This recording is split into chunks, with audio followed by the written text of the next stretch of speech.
Suamiku selingkuh dengan adik iparku. Kubiarkan mereka menikah. Kutunjukkan suami baruku yang lebih setia dan kaya raya.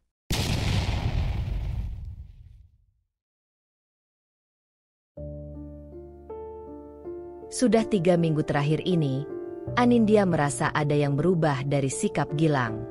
Bukan perubahan besar yang langsung terlihat. Tidak ada teriakan, tidak ada keributan. Justru yang terasa adalah keheningan yang berbeda. Tatapan mata Gilang tidak lagi hangat ketika memandangnya, dan sapaan paginya kini hanya sekadar formalitas, seperti menjawab salam dari rekan kerja. Ia masih pulang ke rumah, masih duduk di meja makan, masih menyantap masakannya, tapi tidak lagi benar-benar hadir. Anindya bukan tipe wanita yang gampang curiga. 10 tahun bersama Gilang, ia mengenal pria itu lebih dari siapapun. Tapi intuisi perempuan jarang salah. Dan kali ini, perasaan itu terus mengetuk, pelan tapi pasti. "Sayang, kamu sibuk banget akhir-akhir ini ya?" tanya Anindya suatu malam, sambil membereskan piring makan malam mereka. "HM? Oh iya, ada proyek baru dari kantor," jawab Gilang tanpa menoleh. Matanya tetap terpaku pada layar ponsel. Jemarinya bergerak cepat mengetik sesuatu. Anindya mengangguk kecil. Tidak ada interogasi, tidak ada drama, hanya mencatat. Sejak malam itu, Anindya mulai memperhatikan lebih dalam.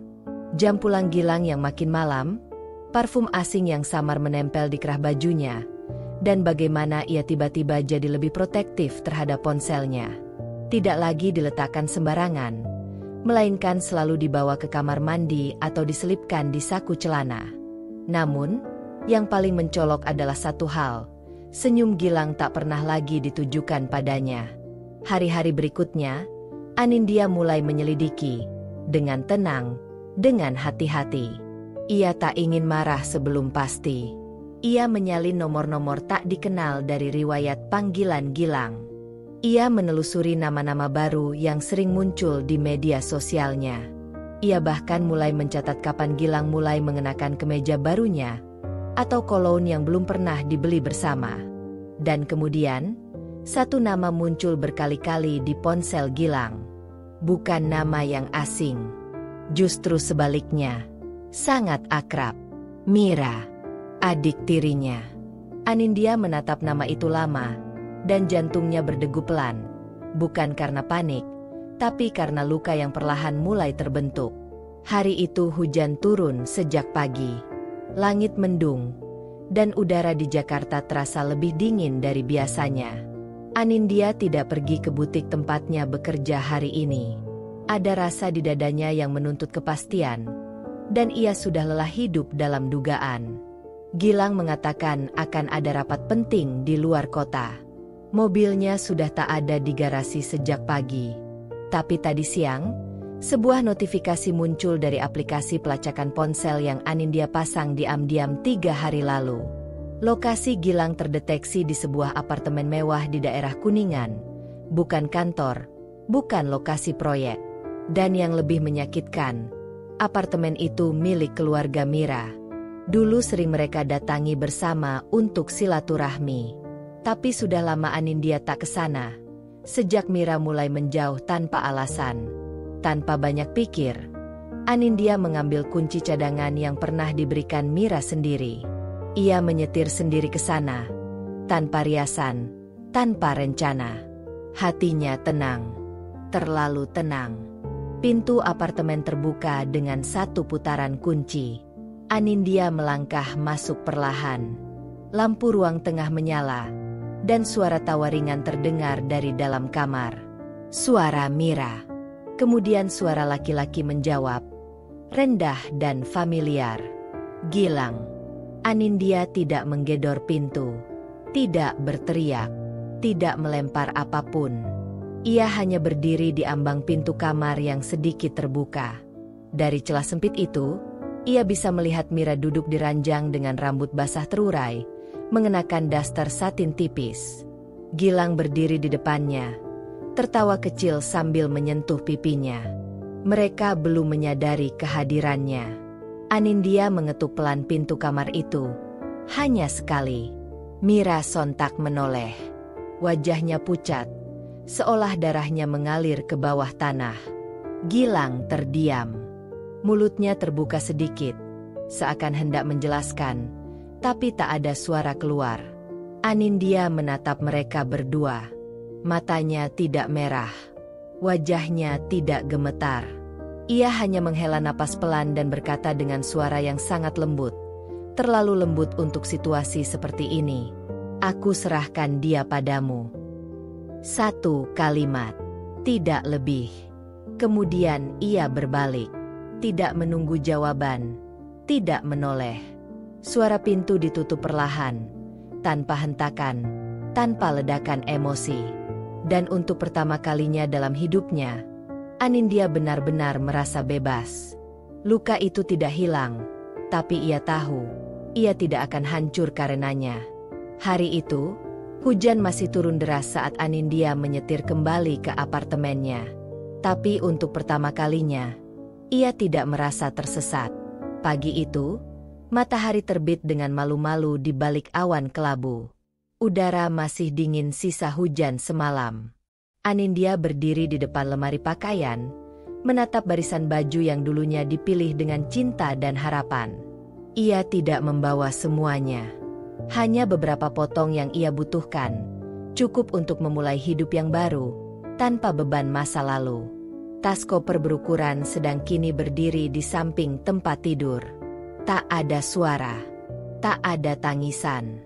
Hanya keheningan yang dalam, tapi bukan keheningan yang kosong, lebih seperti heningnya laut sebelum badai benar-benar reda. Ia menuliskan sepucuk surat pendek dan meletakkannya di meja makan. Satu kalimat sederhana, seperti kalimat yang ia ucapkan malam sebelumnya. Aku tidak akan menunggu kamu kembali sadar. Aku memilih untuk sembuh lebih dulu. Setelah itu, Anindya membuka pintu rumah yang dulu dibangun bersama Gilang. Rumah yang penuh kenangan, tapi kini hanya terasa dingin dan tak bersahabat.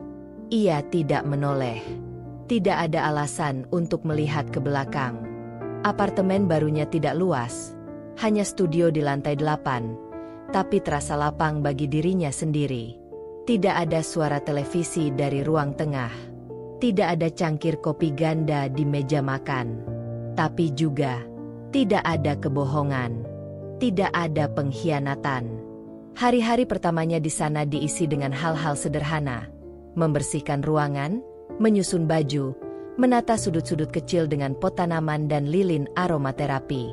Bukan karena ingin melupakan, tapi karena ingin menciptakan ruang baru untuk hidup yang baru.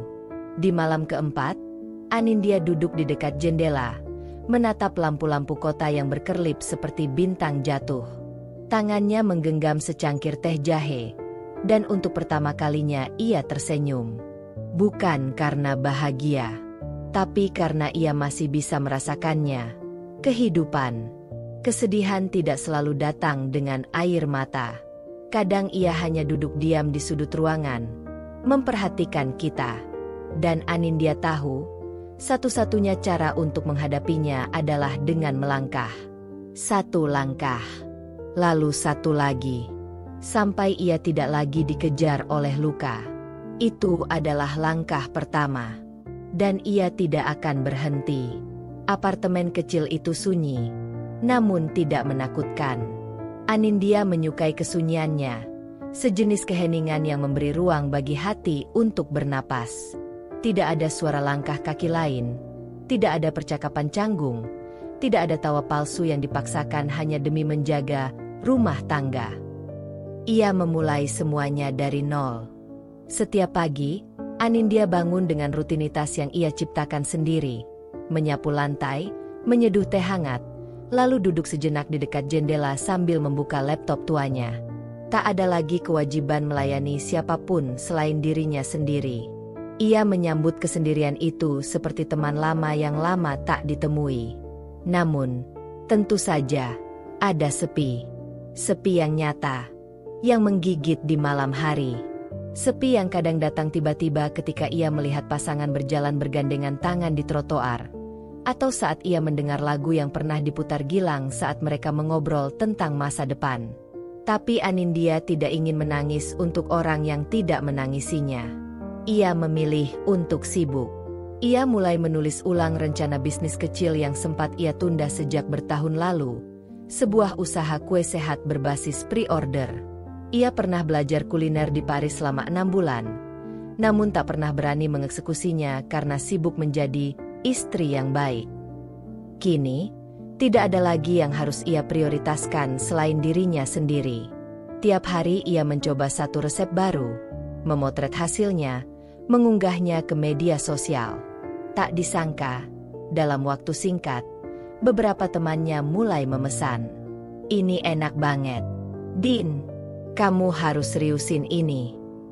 Sumpah, aku baru nemu kue gluten-free yang gak kayak plastik. Bisa pesan buat ulang tahun anakku minggu depan. Pujian-pujian itu bukan sekadar kata manis. Bagi Anindya, itu adalah bahan bakar. Bukti bahwa dirinya masih punya nilai, masih punya sesuatu yang bisa dibangun, meski dari reruntuhan. Di tengah semua itu, kesedihan masih hadir, tentu saja. Tapi ia sudah tidak lagi menjadi pusat. Ia hanya bagian dari cerita. Tidak mendominasi, tidak mengendalikan. Setiap sore, saat matahari tenggelam di balik gedung-gedung tinggi, Anindya duduk di balkon kecil apartemennya. Tangannya sibuk memotong pita untuk kemasan kue, sementara hatinya mulai pulih. Sedikit demi sedikit, hari demi hari. Ia belum tahu seperti apa masa depannya. Tapi yang pasti, ia tidak lagi berdiri di tempat yang sama. Dan kesenyapan ini justru menjadi ladang bagi suara hatinya sendiri untuk kembali terdengar. Pernikahan Gilang dan Mira berlangsung diam-diam, hanya dihadiri keluarga dekat dan beberapa teman. Tidak ada pesta megah, tidak ada ucapan selamat yang benar-benar tulus. Bahkan ibunda mereka, yang dulu berusaha menyatukan kedua anak tirinya dengan penuh cinta, hanya mampu tersenyum kaku. Beberapa orang menyebutnya takdir. Tapi banyak yang tahu, itu hanya hasil dari keputusan buruk yang dipaksakan untuk terlihat benar. Mira merasa ia telah menang. Ia mendapat apa yang dulu selalu ia inginkan secara diam-diam. Gilang, perhatian, dan posisi yang lebih penting dari Anindya. Namun kenyataan jauh dari bayangan. Rumah baru yang mereka tinggali terasa indah hanya sebentar. Minggu-minggu pertama, mereka masih bisa tertawa di sofa, memasak bersama di dapur, bahkan selfie di depan kaca dengan tagar final lias. Tapi perlahan, retakan mulai muncul. Dan tidak seperti Anindya yang memilih diam, Mira tidak pandai menahan diri. Kenapa kamu masih follow dia di Instagram? Masih sering mimpiin dia ya? Mungkin karena kamu gak akan pernah dapet yang kayak dia lagi.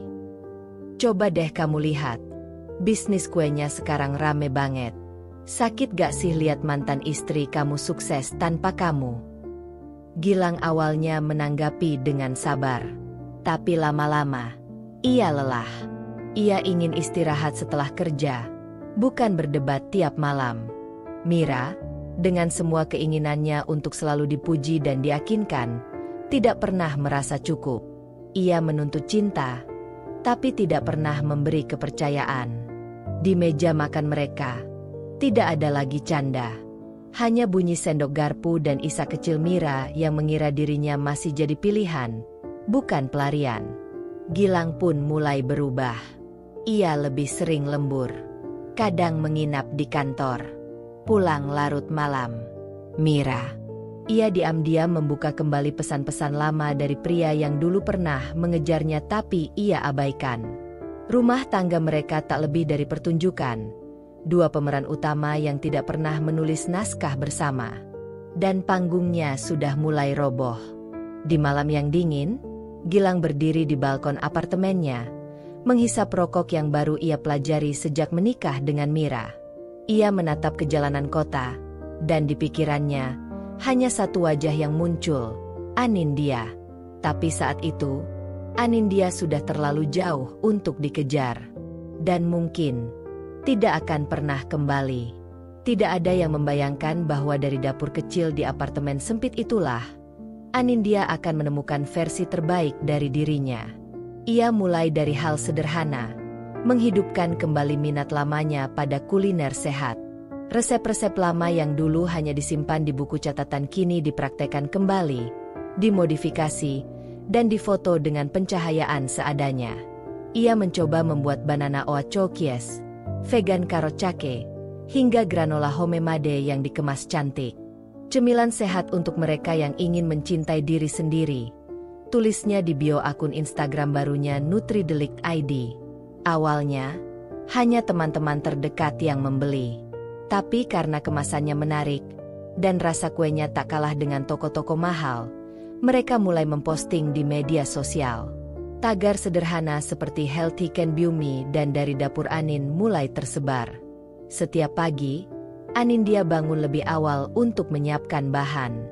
Ia membeli dari pasar lokal, memastikan semuanya segar dan organik. Ia belajar teknik foto makanan dari YouTube, mulai memahami waktu terbaik memotret, bahkan mulai mengedit video singkat untuk Reels. Dalam 3 bulan, pengikutnya naik dari 100 menjadi 12.000. Komentar pun mulai berdatangan. "Mbak, bisa kirim ke Surabaya? Ini granolanya enak banget. Tolong restock dong. Mau dong tips bikin carrot cake seenak ini? Kamu bikin aku termotivasi buat hidup lebih sehat. Makasih ya, Mbak Anin."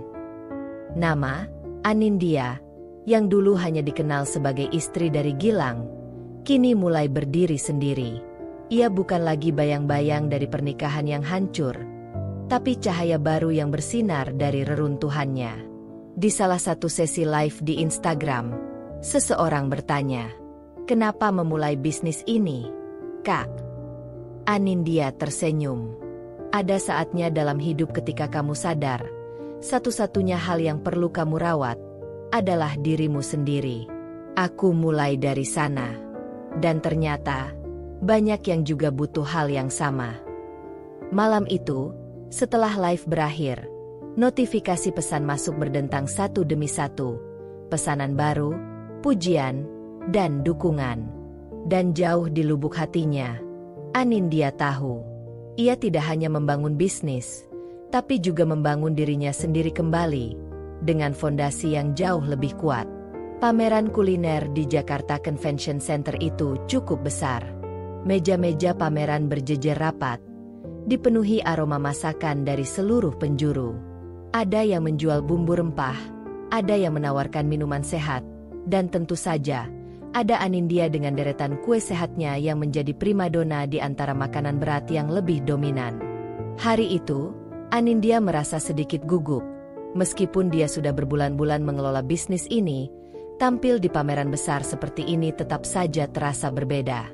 Rasanya seperti berada di panggung besar, dan semua mata tertuju padanya. Di tengah kesibukan melayani pelanggan, matanya teralih ke satu sosok pria yang berdiri di sebelah bootnya. Ia tampak sedikit ragu, memandang tumpukan kue yang dipajang di atas meja, seolah berpikir untuk memilih mana yang paling menggugah selera. Dia mengenakan jas navy biru yang terkesan sederhana tapi sangat berkelas, dengan sepatu kulit hitam yang mengkilat. Rambutnya tersisir rapi, dan meskipun tak ada senyum lebar yang ia tunjukkan, ada sesuatu yang hangat dalam tatapan matanya. Saat pria itu menatapnya, Anindya merasa jantungnya berdegup lebih cepat, bukan karena gugup, tapi karena sesuatu yang sulit dijelaskan. Sesuatu yang nyaman. "Permisi," pria itu berkata, suaranya tenang dan terdengar sopan. "Saya ingin coba yang ini," ujarnya, menunjuk ke granola bar yang baru saja ia buat. "Boleh saya minta satu?" Anindya tersenyum, meraih satu kotak dan menyodorkannya ke pria itu. "Tentu. Ini granola dengan kacang almond dan madu organik. Saya buat sendiri." Pria itu menerima kotak itu dengan senyum kecil, lalu mengangguk dengan sopan. "Terima kasih. Saya Arvino," katanya, memperkenalkan diri. "Anindya," jawabnya singkat, sambil menyeka keringat yang mulai muncul di dahinya. Ia merasa aneh, sedikit canggung, tapi juga merasa ada ketertarikan yang lembut. Arvino membuka kotak itu, mengambil sepotong granola, dan mencicipinya dengan perlahan.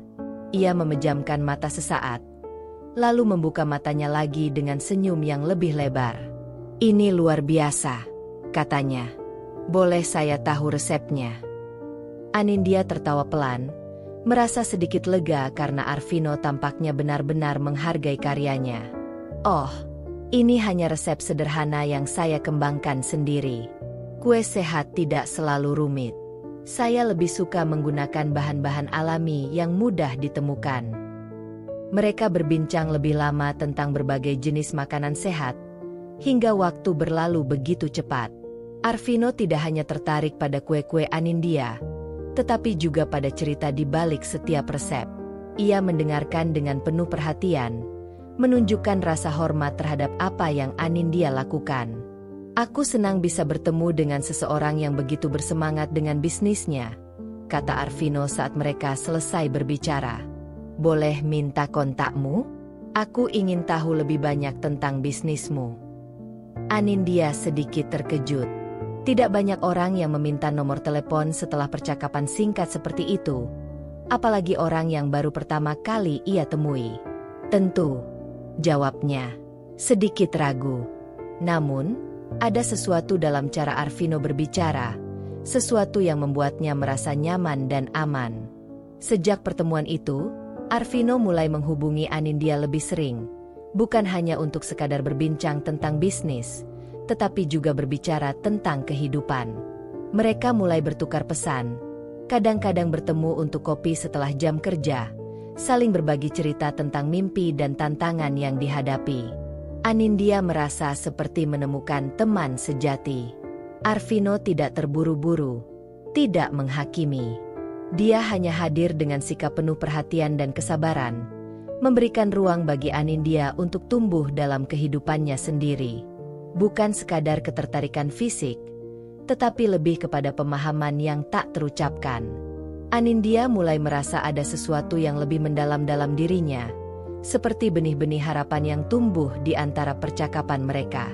Hari-hari berlalu, dan seiring dengan semakin seringnya Arvino menghubungi Anindya, hubungan mereka mulai berkembang dengan cara yang tak terburu-buru. Ia tidak pernah mendesak, tidak ada tekanan. Arvino selalu hadir dengan cara yang lembut, seperti angin sore yang menyentuh kulit dengan penuh perhatian.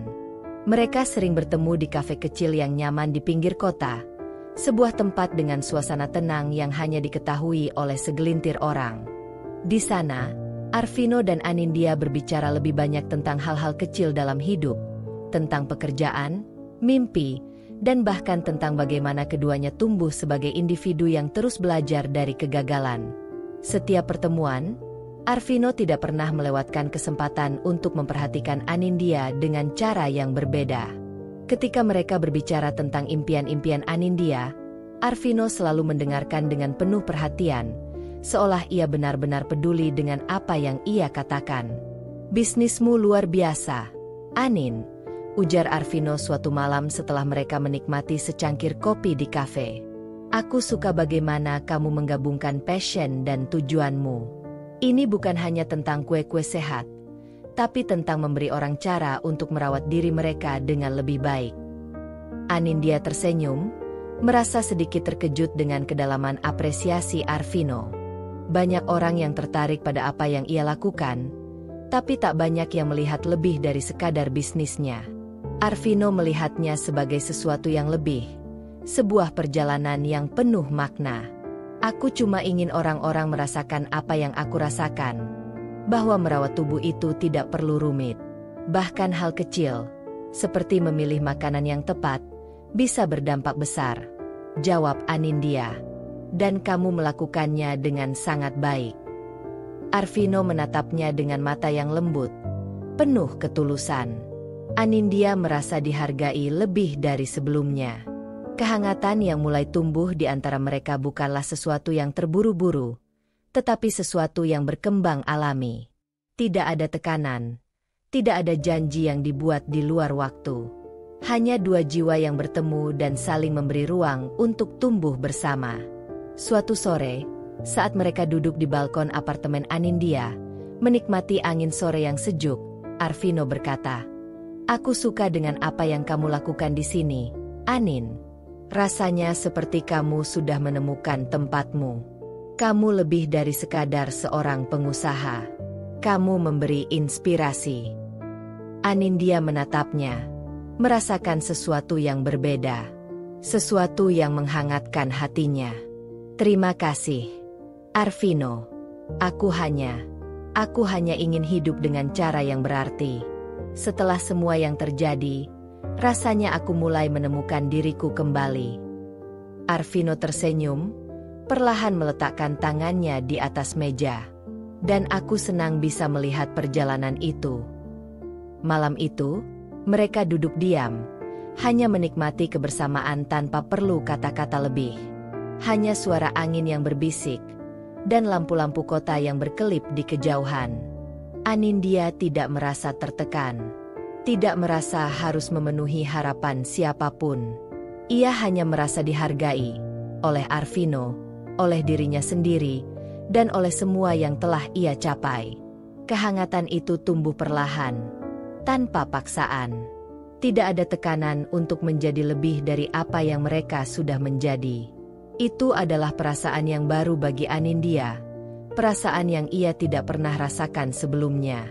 Ia merasa ada seseorang yang memperhatikannya tanpa ingin mengubahnya.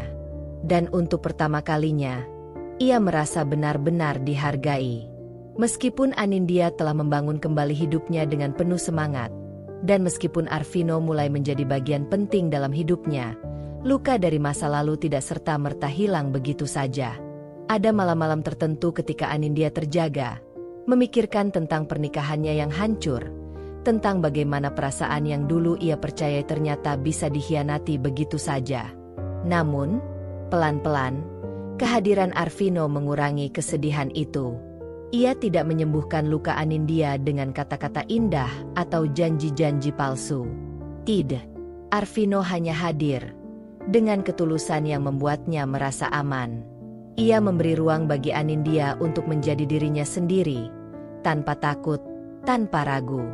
Ia tidak mengharapkan apapun lebih dari itu.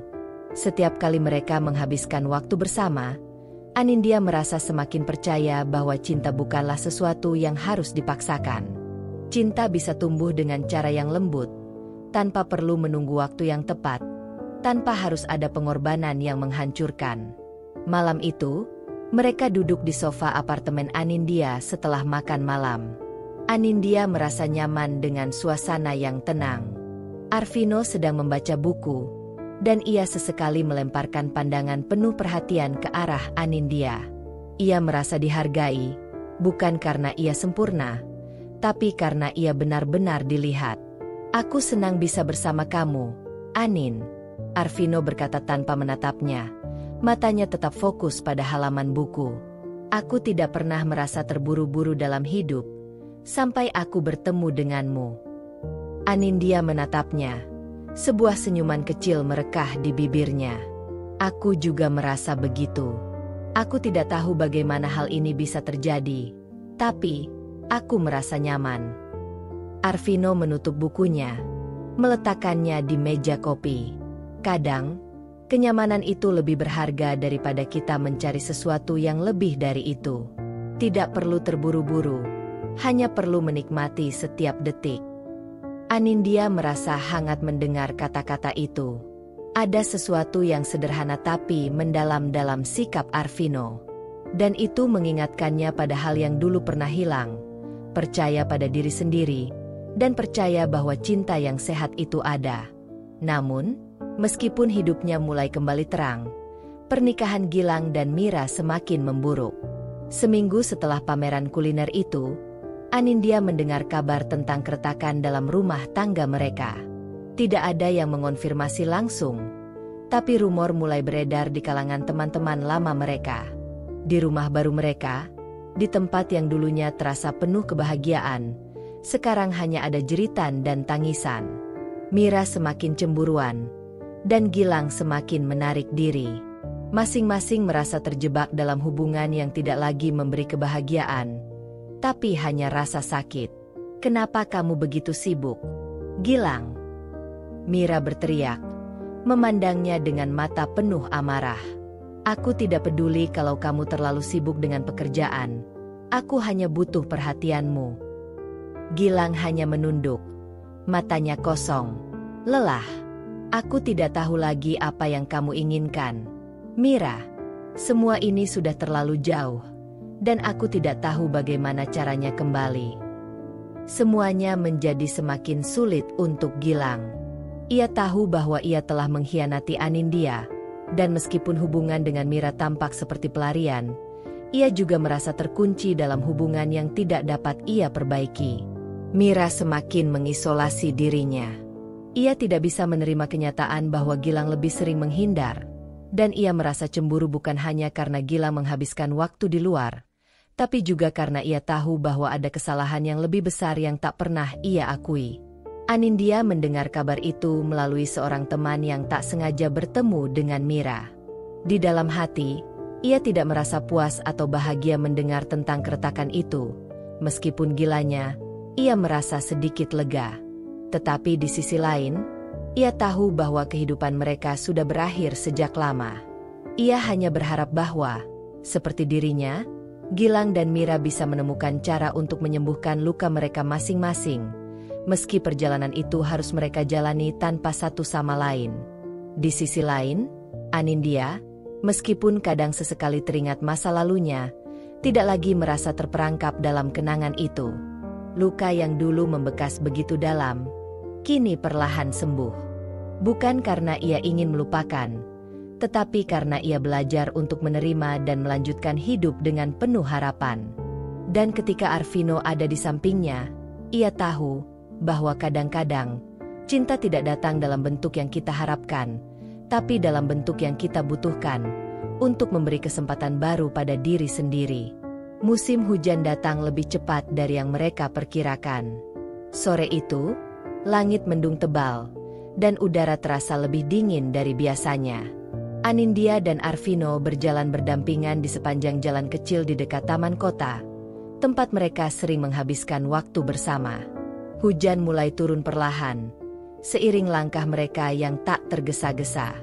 Tidak ada suara selain tetesan hujan yang jatuh, menghantam dedaunan dan jalanan yang basah. Mereka tiba di sebuah kafe kecil yang terletak di sudut taman. Kafe ini menjadi tempat favorit mereka, tempat di mana mereka pertama kali duduk berdua, berbicara tentang kehidupan, tentang impian, dan tentang apa yang mereka inginkan dari masa depan. Begitu banyak kenangan kecil yang tersimpan di sini, yang semuanya terasa lebih manis dengan kehadiran Arvino. Saat mereka masuk, pelayan dengan cepat membawa mereka ke meja favorit mereka di pojok dekat jendela besar. Di luar, hujan semakin deras, menciptakan suasana yang begitu damai, meskipun dunia di luar seakan terhenti karena hujan lebat. Anindya duduk di kursinya dengan senyum lembut, menatap Arvino yang duduk di hadapannya. Ia merasa tenang, jauh dari kegelisahan yang dulu selalu membayangi setiap langkahnya. Bersama Arvino, ia merasa aman, dan untuk pertama kalinya dalam waktu lama, ia merasa siap untuk melangkah maju, untuk membiarkan cinta itu tumbuh dengan cara yang paling alami. Arvino memandangnya dengan tatapan yang berbeda malam itu. Ia tampak lebih serius, meskipun masih ada senyum lembut di wajahnya. "Anin," katanya perlahan, memecah keheningan di antara mereka. "Aku tahu kita tidak terburu-buru, dan aku tidak ingin ada yang terpaksa dalam hidup kita. Tapi aku juga ingin kamu tahu bahwa aku ingin menghabiskan sisa hidupku bersamamu." Anindya memandangnya dengan tatapan bingung, tidak menyangka bahwa percakapan ini akan menuju ke arah itu. Arvino melanjutkan, suaranya tenang namun penuh makna. "Kamu mengajarkanku banyak hal tentang hidup, tentang bagaimana mencintai diri sendiri terlebih dahulu, dan tentang bagaimana memberi ruang untuk orang lain dalam hidup kita tanpa rasa takut. Aku ingin berjanji padamu, Anin, bahwa aku akan selalu ada untukmu, tidak peduli apa yang terjadi." Kemudian, dengan gerakan yang sangat lembut, Arvino mengeluarkan sebuah kotak kecil dari sakunya. Di dalam kotak itu, terdapat cincin sederhana dengan batu permata kecil yang memancarkan kilau lembut. Itu bukan cincin yang megah atau mewah, tapi cincin yang penuh arti. "Anindya," katanya, menatapnya dengan mata yang penuh harapan. "Maukah kamu menjadi pendamping hidupku? Maukah kamu menikah denganku?" Hujan di luar semakin deras. Namun di dalam kafe, suasana terasa begitu hening dan hangat. Anindya menatap cincin itu sejenak, dan hatinya berdebar. Ia tahu jawabannya, bahkan sebelum kata-kata itu keluar dari bibirnya. Ini bukan tentang siapa yang memberikan cincin itu, atau tentang seberapa besar acara lamaran ini. Ini adalah tentang seseorang yang benar-benar menerima dirinya apa adanya, dengan segala luka, kegagalan, dan impian. Anindya menggenggam tangan Arvino dengan lembut. Matanya mulai berkaca-kaca. Ia tersenyum, penuh haru, dan akhirnya berkata, "Ya, Arvino, aku mau." Arvino tersenyum lebar. Matanya bersinar dengan kebahagiaan yang tulus. Ia mengenakan cincin itu di jari manis Anindya, dan mereka saling berpelukan di tengah hujan yang tak kunjung reda. Suara hujan yang deras di luar hanya menambah ketenangan dalam hati mereka, seolah dunia memberi restu untuk perjalanan baru yang akan mereka mulai bersama. Anindya merasa dunia berhenti sejenak. Ia tidak bisa mengingat kapan terakhir kali ia merasa seutuhnya dicintai dan dihargai. Ia tahu bahwa perjalanan ini tidak akan selalu mudah, tapi ia merasa siap. Dengan Arvino, ia tahu bahwa cinta tidak perlu sempurna untuk menjadi nyata. Dan dengan cinta itu, ia merasa seperti akhirnya menemukan tempat yang tepat. Tempat di mana ia bisa menjadi dirinya sendiri, tanpa perlu takut lagi.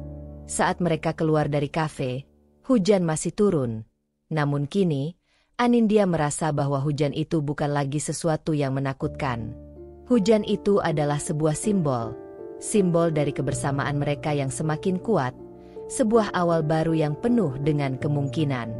Di tengah hujan yang turun deras, mereka berjalan berdampingan.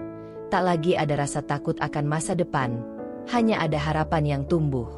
Hari pernikahan itu tiba, namun jauh dari yang dibayangkan oleh banyak orang. Tidak ada pesta besar, tidak ada keramaian yang berlebihan. Anindya memilih untuk menikah dengan cara yang sederhana, jauh dari hiruk-pikuk dan gemerlap yang biasa menyertai acara semacam ini. Baginya, ini adalah langkah yang sangat pribadi, sesuatu yang hanya melibatkan dirinya dan Arvino, serta orang-orang terdekat yang benar-benar memahami makna di balik keputusan ini. Pernikahan mereka berlangsung di sebuah gereja kecil di pinggiran kota, sebuah tempat yang tenang dan penuh kedamaian. Suasana di sana sangat berbeda dengan pernikahan pertama Anindya yang dulu, yang penuh dengan harapan yang hancur dan pengkhianatan yang mengoyak. Kini, meskipun sederhana, pernikahan ini terasa penuh dengan kehangatan, kebahagiaan, dan cinta yang tulus. Anindya mengenakan gaun pengantin putih yang sederhana namun anggun. Gaun itu tidak berlebihan, dengan desain yang elegan dan nyaman. Ia memandangi dirinya di cermin, senyumnya merekah. Meskipun gaun ini tidak seperti gaun impian yang pernah ia bayangkan sebelumnya, ia tahu bahwa ini adalah gaun yang tepat, karena ini adalah pernikahannya yang sejati, pernikahan yang dibangun di atas rasa saling menghargai dan cinta yang tumbuh dengan penuh kesabaran. Arvino sudah menunggu di depan altar, berdiri dengan tenang, mengenakan jas gelap yang pas dengan siluet tubuhnya. Matanya bersinar cerah ketika melihat Anindya berjalan ke arahnya. Perlahan namun pasti, tangan dipegang oleh ayahnya. Tidak ada tatapan gelisah, tidak ada keraguan. Semua yang ada adalah kebahagiaan dan penerimaan. Penerimaan atas satu sama lain, dengan segala kekurangan dan kelebihan. Saat Anindya tiba di hadapan Arvino, dia bisa melihat ekspresi wajah Arvino yang penuh kebahagiaan, seolah dunia hanya milik mereka berdua pada saat itu. Tidak ada kata-kata yang perlu diucapkan, hanya tatapan penuh makna yang mengatakan semuanya. Pendeta yang memimpin upacara menikah itu memulai dengan doa yang khusyuk, dan Anindya merasakan setiap kata yang diucapkan, seolah-olah menguatkan keputusan besar yang baru saja ia ambil. Ini adalah permulaan yang baru, bukan hanya untuknya dan Arvino, tetapi juga untuk masa depan mereka bersama. Tanpa perasaan terburu-buru atau beban, hanya ada harapan dan keinginan untuk berbagi perjalanan hidup yang panjang. Ketika akhirnya mereka mengucapkan janji pernikahan, Anindya merasa bahwa dunia di sekitar mereka benar-benar menghilang. Semuanya hanya tentang mereka berdua, dan tentang komitmen yang ingin mereka buat satu sama lain, untuk mencintai, mendukung, dan bersama menghadapi segala tantangan hidup. Saya janji akan mencintaimu, Arvino. Tidak peduli apa yang terjadi, saya akan selalu di sini untuk kamu, kata Anindya dengan suara lembut. Arvino memandangnya dengan penuh kasih. Senyumnya semakin lebar. Dan saya janji akan mencintaimu, Anin. Dengan segala hati saya akan ada untukmu, apapun yang terjadi. Kemudian, dengan penuh kebahagiaan, pendeta menyatakan mereka sebagai suami istri. Mereka saling tersenyum dan berpelukan, merasakan kebahagiaan yang tulus, yang tidak memerlukan pesta besar untuk dirayakan. Cinta mereka adalah perayaan itu sendiri. Setelah upacara selesai, mereka berjalan keluar dari gereja dengan tangan yang saling menggenggam. Hujan yang sebelumnya turun perlahan, kini berhenti, meninggalkan jejak-jejak air di tanah yang berkilauan tertimpa cahaya matahari sore. Di luar gereja, keluarga dan teman-teman dekat menyambut mereka dengan pelukan hangat dan ucapan selamat. Ini bukanlah pesta yang meriah, namun suasananya penuh dengan cinta dan restu. Anindya merasa kelegaan yang luar biasa. Ini adalah permulaan yang baru, bukan hanya untuk dirinya dan Arvino, tetapi juga untuk kedamaian dalam dirinya. Tidak ada lagi masa lalu yang menghantui. Semua itu sudah menjadi bagian dari perjalanan yang membawanya ke sini, di tempat yang lebih baik, di kehidupan yang lebih damai. Saat mereka berdiri di luar gereja, Arvino menggenggam tangan Anindya dengan erat, seolah ingin mengatakan bahwa ini adalah awal dari segalanya. Mereka berdua menatap langit yang kini cerah, dan Anindya merasa bahwa segala sesuatu telah ditempatkan pada tempat yang tepat. Ini hanya permulaan, kata Arvino, matanya penuh dengan semangat. Kita akan terus menulis kisah kita bersama. Anindya tersenyum, merasa lega dan bahagia. Ya, ini permulaan yang indah. Mereka berjalan bersama menuju masa depan yang penuh harapan. Bersama, sebagai pasangan yang saling mendukung, mencintai, dan menghargai. Tidak ada lagi rasa takut akan pengkhianatan atau kekecewaan. Mereka berdua tahu bahwa mereka telah menemukan rumah satu sama lain, tempat di mana mereka bisa menjadi diri mereka sendiri, dan menjalani hidup dengan penuh cinta. Gilang duduk di ruang tamu apartemennya yang sepi, matanya terfokus pada layar ponselnya. Ia tak bisa menghindari diri untuk tidak memperhatikan kehidupan Anindya yang kini terlihat begitu berbeda, bahkan sangat bahagia. Di layar, ia melihat potret pernikahan Anindya dan Arvino, sebuah foto sederhana yang menunjukkan dua orang yang tampak begitu saling menyayangi. Anindya tersenyum lebar, dan Arvino, dengan tatapan penuh kasih, memeluknya dengan lembut. Tak ada jejak kesedihan atau pengkhianatan di wajah mereka, hanya kebahagiaan yang begitu tulus. Gilang merasa sesak di dada. Anindya, yang dulu begitu dicintainya, kini tampak lebih bahagia daripada yang pernah ia bayangkan. Keputusan Gilang untuk mengejar Mira, untuk mengkhianati Anindya, kini kembali menghantui pikirannya. Ia menyadari bahwa apa yang ia lakukan dulu bukanlah sebuah pelarian, melainkan sebuah kesalahan besar yang mengubah segalanya. Ia telah kehilangan seseorang yang begitu mencintainya dengan tulus, dan kini, ia hanya bisa menyaksikan dari jauh bagaimana Anindya membangun hidup baru dengan seseorang yang benar-benar menghargainya. Gilang menghela napas panjang, merasakan penyesalan yang datang terlalu terlambat. Tidak ada yang bisa mengubah kenyataan bahwa pernikahannya dengan Mira sudah berakhir. Dan itu semua terjadi karena keputusan bodohnya sendiri. Di sisi lain, Mira duduk di ruang makan mereka yang gelap, Tangannya memegang gelas anggur yang hampir kosong. Ia menatap keluar jendela. Matanya kosong, tidak fokus. Berbulan-bulan telah berlalu sejak pernikahan mereka yang penuh gejolak dimulai. Dan meskipun Gilang tampak seperti ingin berubah, ia merasakan bahwa hubungan mereka semakin sulit dipertahankan. Gilang sering menghindar. Seringkali membiarkan dirinya tenggelam dalam kesibukannya sendiri. Mira merasa cemburu, merasa terisolasi, dan di setiap sudut hatinya, muncul rasa insecure yang semakin menggerogoti. Tidak ada rasa aman, tidak ada kepastian. Keputusan untuk menikahi Gilang, yang pada awalnya terasa seperti sebuah kemenangan, kini berubah menjadi penyesalan yang menggerogoti. Apa yang lebih parah adalah kenyataan bahwa Mira tahu betul bahwa hubungannya dengan Gilang tidak pernah bisa sama lagi. Tidak setelah yang telah terjadi antara mereka, dan tidak setelah apa yang telah ia dengar tentang Anindya. Kabar tentang kehidupan Anindya yang bahagia, tentang pernikahannya dengan Arvino yang penuh cinta dan penghargaan, seakan menghancurkan keyakinan Mira tentang hubungan mereka. Apa yang salah dengan aku? Mira bertanya pada dirinya sendiri, dengan suara yang hampir tidak terdengar. Kenapa aku merasa seperti ini? Apa aku tidak cukup baik? Penyesalan mulai merayap masuk ke dalam pikirannya. Namun ia tidak bisa mengungkapkan perasaan itu pada Gilang. Ia tahu, di dalam hati, bahwa hubungan mereka sudah tak bisa dipulihkan. Tidak setelah semua yang telah terjadi. Di sebuah kafe di pusat kota, Anindya sedang duduk bersama Arvino, menikmati secangkir kopi. Mereka berbicara tentang masa depan, tentang impian-impian kecil yang mereka harap bisa terwujud. Hidup terasa begitu sederhana dan penuh makna bagi Anindya. Ia merasa bahwa segala sesuatunya berjalan seperti yang seharusnya, meskipun perjalanan untuk sampai ke sini penuh dengan luka.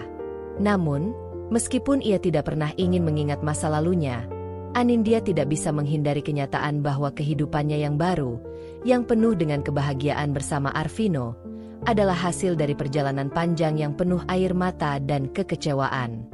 Ketika ia membuka media sosial untuk memeriksa pesan dari teman-teman, ia tak bisa menghindari sebuah komentar yang muncul di bawah salah satu fotonya. Itu adalah komentar dari Gilang, yang hanya mengatakan, "Semoga kamu bahagia, Anin." Anindya terdiam sejenak, membaca pesan itu berulang kali. Ia tidak membalasnya. Tidak ada lagi yang perlu dibicarakan. Hidup mereka sudah berpisah dengan cara yang tidak bisa diperbaiki. Namun, meskipun ia merasa tidak ada lagi yang perlu dipertanyakan, sedikit rasa haru muncul dalam dirinya. Arvino, yang duduk di seberangnya, melihat ekspresi Anindya yang berubah. "Apa itu?" tanyanya lembut, menyadari ada sesuatu yang mengganggu pikiran Anindya. Anindya tersenyum tipis dan menutup ponselnya. Hanya sebuah pesan lama. Tidak ada yang perlu dikhawatirkan. Ia menghela napas dan memandang Arvino. Terkadang, masa lalu datang dengan cara yang tak terduga.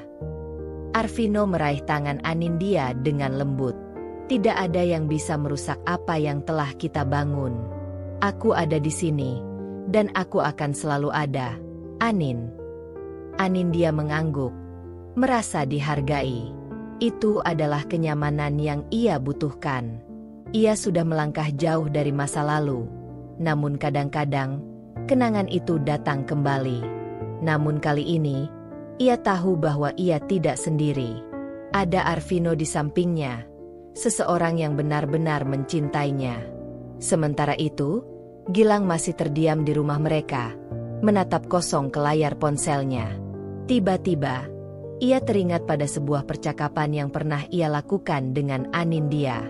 Di ingatannya, suara Anindya masih terdengar jelas. "Aku serahkan dia padamu."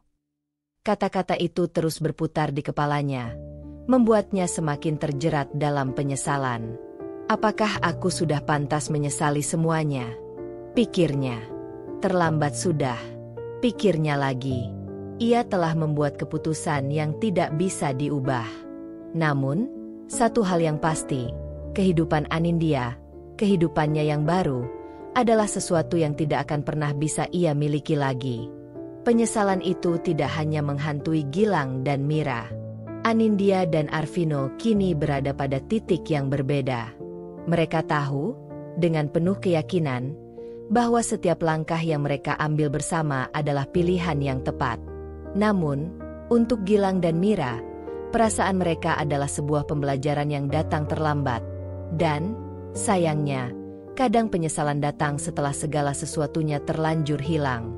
Hari-hari yang suram kini menghantui kehidupan Gilang dan Mira.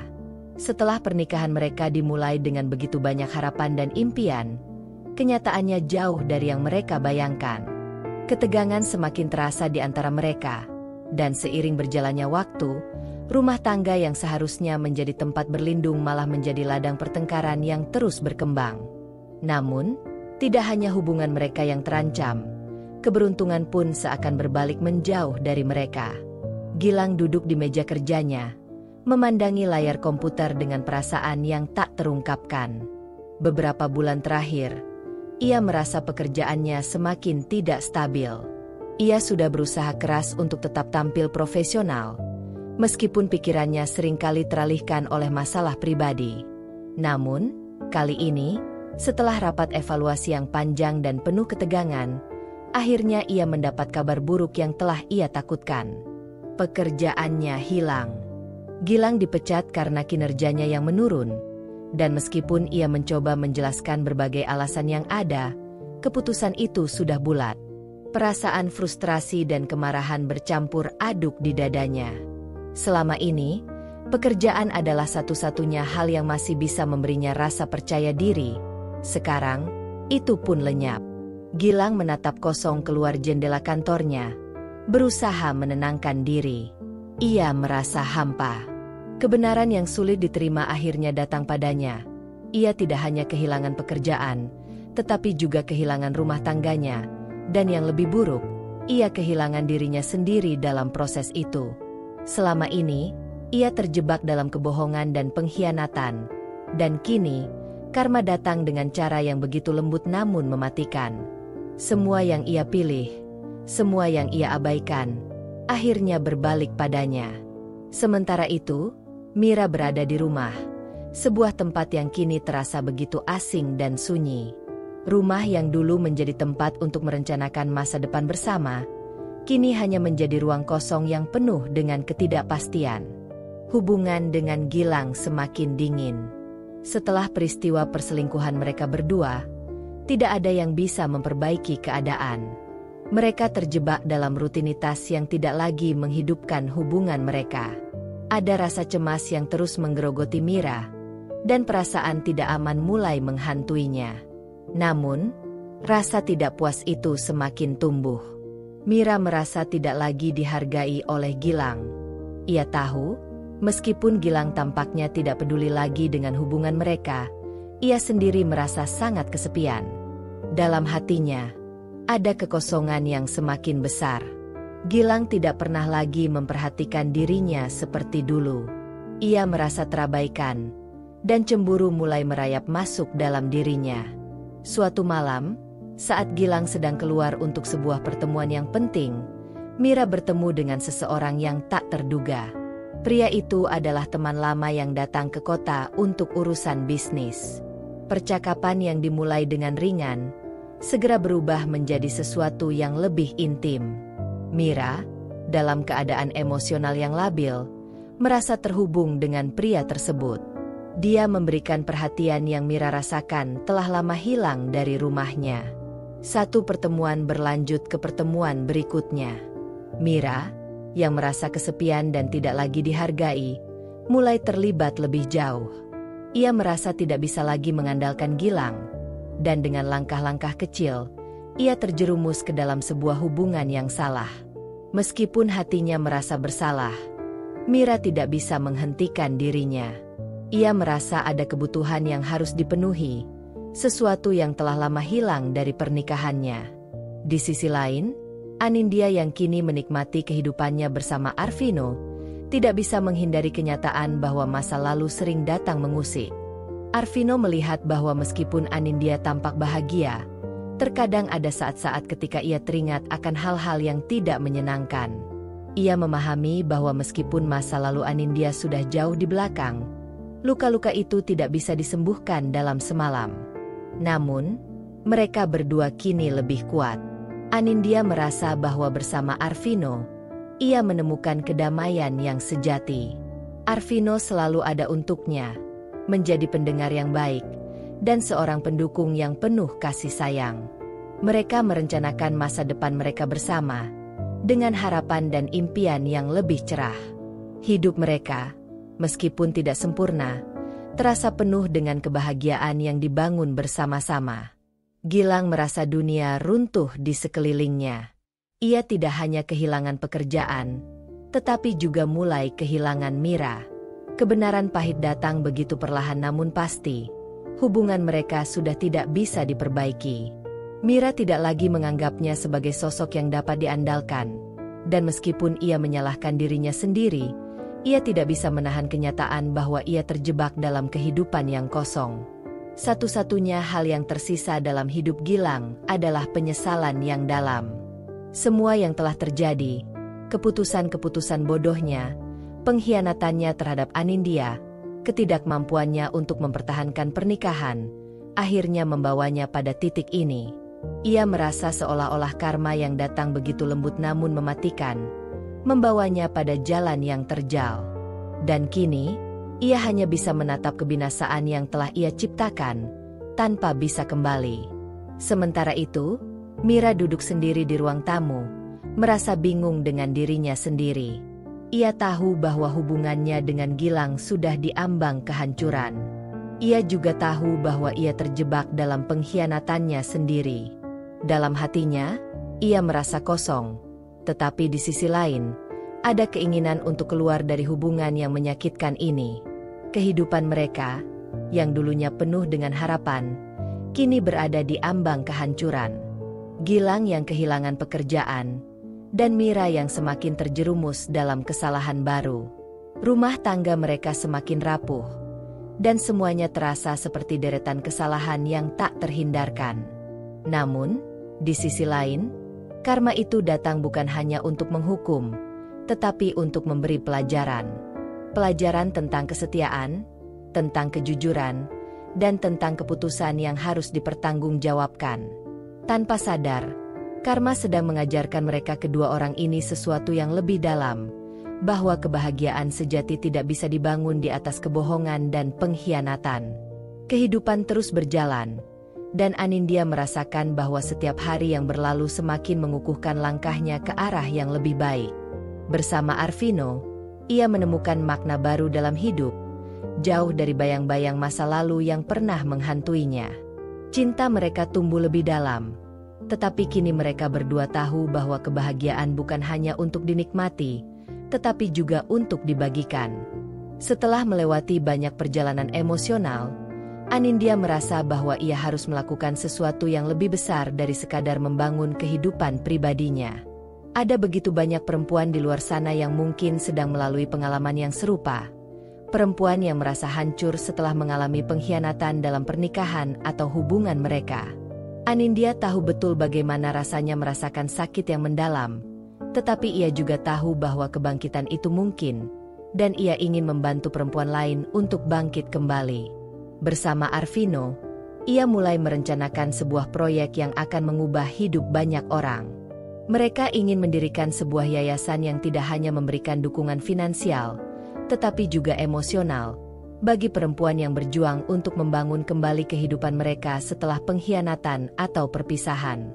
Yayasan itu akan menyediakan pelatihan, pendampingan, serta kesempatan untuk mengembangkan keterampilan yang memungkinkan perempuan untuk mandiri, kembali percaya diri, dan menyadari potensi yang mereka miliki. Bagaimana kalau kita namakan ini, Naik Bersama? Tanya Arvino. Matanya penuh semangat ketika mereka duduk di ruang kerja mereka yang sederhana namun nyaman. Artinya, kita ingin memberi semangat pada perempuan untuk naik kembali setelah terjatuh, untuk bangkit bersama, bukan sendirian. Anindya tersenyum, hati penuh dengan rasa terima kasih. Itu nama yang sempurna. Arvino, kita ingin memberi harapan, memberi mereka kesempatan untuk memulai lagi dari titik yang lebih baik. Ini bukan hanya tentang penyembuhan, tetapi tentang membangun kembali kebanggaan dan kekuatan dalam diri mereka. Mereka mulai bekerja dengan tekun, merencanakan segala hal dengan hati-hati. Anindya menggunakan pengalaman hidupnya untuk menyusun program yang dapat membantu perempuan memulihkan diri secara menyeluruh, baik secara emosional, mental, maupun finansial. Ia tahu bahwa perjalanan untuk sembuh tidak mudah, tetapi ia percaya bahwa dengan dukungan yang tepat, siapapun bisa bangkit. Yayasan Naik Bersama segera mendapatkan perhatian dari berbagai kalangan.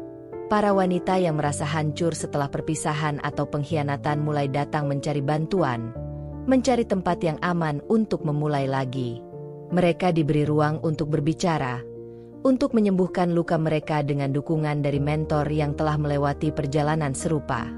Arvino, yang mendukung penuh inisiatif Anindya, juga aktif dalam mengelola yayasan tersebut. Ia tidak hanya sekadar menjadi pendamping Anindya, tetapi juga seorang penggerak yang membantu mengumpulkan dana, mencari kerjasama dengan berbagai organisasi, dan memastikan bahwa yayasan tersebut dapat berjalan dengan baik. Di salah satu kegiatan pertama mereka, Anindya berdiri di depan sekelompok perempuan yang penuh semangat, yang datang untuk mengikuti pelatihan. Mereka terlihat cemas, tetapi juga penuh harapan. Anindya merasa terhubung dengan mereka. Ini adalah wajah-wajah yang penuh dengan cerita dan luka, tetapi juga penuh dengan kekuatan yang belum mereka temukan. Selamat datang di Naik Bersama. Anindya memulai dengan suara yang tegas namun penuh kehangatan. Di sini, kita akan membangun kembali kehidupan kita. Kita akan melalui perjalanan ini bersama, dan saya ingin kalian tahu bahwa apapun yang kalian rasakan, kalian tidak sendirian. Kita akan naik bersama-sama. Satu persatu, perempuan-perempuan itu mulai berbagi kisah mereka. Beberapa menangis, beberapa tersenyum, tetapi semua memiliki satu kesamaan, keinginan untuk melangkah maju. Anindya mengingatkan mereka bahwa pengkhianatan atau kegagalan dalam hubungan bukanlah akhir dari segalanya. Itu hanya bagian dari perjalanan panjang yang bisa mereka bangun kembali. Di tengah semua kebingungan dan kesedihan, mereka mulai melihat peluang yang ada di depan mereka. Yayasan itu memberi mereka keterampilan baru, membangun rasa percaya diri yang lama hilang, dan yang paling penting, memberi mereka komunitas yang penuh kasih dan mendukung. Mereka merasa bahwa mereka akhirnya bisa mengendalikan hidup mereka, meninggalkan masa lalu yang penuh luka. Arvino dan Anindya berjalan beriringan di taman setelah kegiatan selesai. Hari itu sangat emosional, penuh dengan harapan baru yang mulai tumbuh di hati para peserta. Mereka berdua duduk di bangku taman, merasakan kedamaian yang menyelimuti mereka. "Ini luar biasa, Anin," kata Arvino, menatap wajah Anindya dengan penuh kebanggaan. "Kita bisa melakukan sesuatu yang besar bersama." Melihat semua wanita itu merasa diberdayakan, itu sangat berarti. Anindya tersenyum, matanya berkilau dengan kebahagiaan. "Aku tidak pernah berpikir bisa sampai di titik ini, Arvin. Semua yang aku alami, semua luka itu, aku bisa mengubahnya menjadi sesuatu yang baik. Sekarang, aku merasa aku punya tujuan yang lebih besar. Kita bisa membantu orang lain menemukan jalan mereka sendiri untuk bangkit." Mereka berdua berpelukan, merasa bahwa hidup mereka kini tidak hanya penuh dengan kebahagiaan pribadi, tetapi juga memberi dampak positif kepada orang lain. Dengan yayasan Naik Bersama, mereka tahu bahwa mereka telah menemukan cara untuk membagikan kebahagiaan dan kekuatan yang mereka rasakan, agar lebih banyak orang bisa merasakan hal yang sama. Naik Bersama menjadi lebih dari sekadar yayasan. Itu menjadi sebuah gerakan, sebuah simbol kebangkitan bagi para perempuan yang ingin mengambil kembali kendali atas hidup mereka setelah jatuh. Dan bagi Anindya dan Arvino, ini adalah perjalanan yang akan terus mereka tempuh bersama. Naik bersama, membangun masa depan yang lebih cerah untuk diri mereka sendiri, dan untuk dunia. Acara amal yang digelar di sebuah hotel mewah itu penuh dengan tawa, percakapan hangat, dan sorotan lampu yang berkilauan. Anindya, yang kini merasa lebih kuat dan lebih bebas dari masa lalunya, berjalan dengan percaya diri bersama Arvino di sampingnya. Mereka baru saja selesai memberikan pidato singkat tentang yayasan Naik Bersama, dan suasana penuh harapan itu terasa begitu menyenangkan. Kehidupan yang dulu terasa sempit dan penuh luka kini telah berubah menjadi sesuatu yang jauh lebih berarti. Namun, di tengah keramaian, Anindya merasakan sesuatu yang tiba-tiba membuat hatinya berdebar. Ia melihat seseorang yang sudah lama tidak ia temui. Gilang, pria yang pernah menjadi suaminya, yang dulu mengkhianatinya, berdiri di salah satu sudut ruangan, berbicara dengan beberapa tamu undangan. Tak ada lagi kemarahan yang menggelora di hati Anindya, hanya rasa kedamaian yang perlahan tumbuh. Arvino, yang menyadari pandangan Anindya, menatap dengan cermat ke arah yang dituju. Ia tahu bahwa pertemuan ini mungkin tak terhindarkan, dan meskipun ia bisa merasakan ketegangan di udara, ia tetap berada di samping Anindya, memberikan dukungan yang tak pernah pudar. Gilang melihat mereka. Sekilas, ada kekhawatiran yang tampak di matanya, namun ia berusaha untuk tetap tenang. Ia berjalan mendekat. Matanya bertemu dengan mata Anindya. Ada kedalaman yang tidak bisa disembunyikan dalam tatapannya, sebuah pengakuan atas semua yang telah terjadi. Keheningan sejenak melingkupi mereka berdua. "Anin," Gilang memulai, suaranya serak. Aku tidak tahu harus berkata apa. Aku tahu aku telah banyak melukai kamu, dan aku merasa sangat menyesal atas semua yang telah terjadi." Anindya menatap Gilang tanpa rasa marah. Setelah semua yang dilalui, semua pengkhianatan dan rasa sakit yang pernah ada, kini hanya ada kedamaian di dalam dirinya. Ia telah menemukan tempatnya yang baru, tempat di mana dirinya dihargai dan dicintai dengan tulus. Ia tahu, masa lalu tidak akan bisa diubah, namun ia memilih untuk melepaskan beban itu. Dengan senyuman lembut, Anindya berkata, "Semoga kamu juga menemukan kedamaian, Gilang." Kalimat itu keluar begitu ringan, tetapi penuh dengan pemahaman yang dalam. Tidak ada kebencian, tidak ada dendam. Ia telah memaafkan, bukan untuk Gilang, tetapi untuk dirinya sendiri, agar bisa melangkah lebih jauh. Gilang tampak terkejut, namun sesuatu dalam dirinya sepertinya mulai menyadari betapa besar kedamaian yang Anindya bawa dalam kata-katanya. Ia mengangguk pelan, seakan menerima kenyataan bahwa hidup mereka berdua kini berada di jalannya masing-masing.